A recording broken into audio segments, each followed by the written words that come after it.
This is Kathy Eldon. This is her beautiful centre here in Malibu. It's the Dan Eldon Centre for Creative Activism on the borders of Malibu and Santa Monica. It's a vibrant place where you can see dolphins outside, probably if we look now, or seals, pelicans diving. A miracle place. Everybody who comes in this centre is somebody who wants or maybe has a yearning to do something more than she thought she ever could. And it's extraordinary when you meet a community of like-minded people, what can happen as a result of it. And you give them a few tools and resources and a little bit of, lots of hugs, and they go off and make magic. So that's what's happening here. But you asked why? Yes, where did it come from? Exactly, yeah. I was privileged to be a journalist in Kenya, East Africa, and my husband was running a computer company, and I got to interview the most amazing people.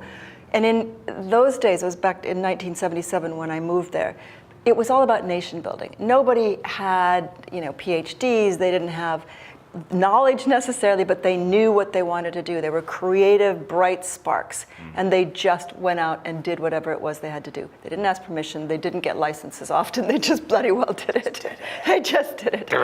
And I got to write articles about all these people and felt really inspired by them. My son Dan, same thing, came along behind me, and he started creating magic himself. And there was a little girl who needed a heart operation. Well, he got all of his friends together to raise money.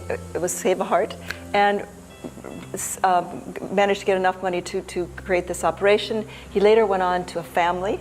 There was a family of Maasai, beautiful family.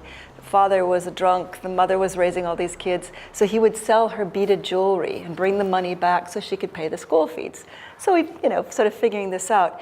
He went on to be motivated to help a whole community, a refugee camp in Malawi. He gathered together his friends. They started something called Student Transport Aid, and they brought aid to this refugee camp in Malawi, 15 kids. Then he went on to be motivated to try to help a country.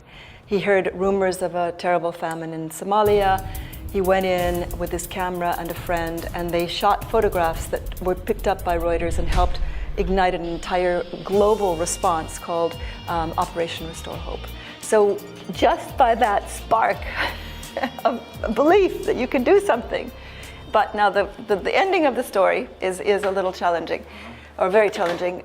This is Dan, probably when he was in Somalia. He just grown a goatee, and you can see there's a lot of hard stuff in his eyes. Shortly after that picture was taken, there was a terrible bombing by UN forces of a house where people thought the terrible warlord was hiding, but the warlord wasn't there. And the UN, under American authority, bombed this house. Nearly 200 people were either killed or wounded. 56 people were killed. The survivors ran to the journalist hotel and said, please, would you come and photograph what happened? Under protection, because they didn't really want to go because they knew it was very dangerous, but under protection, they went to the compound, a little group of 5. And when they got there, they started shooting, but the people were so enraged by what had happened that they beat and stoned and shot the journalist to death. So one survived who told us the story. And it wasn't black and white, it wasn't black against white. 2 of the people killed were African. It was just, they were so enraged.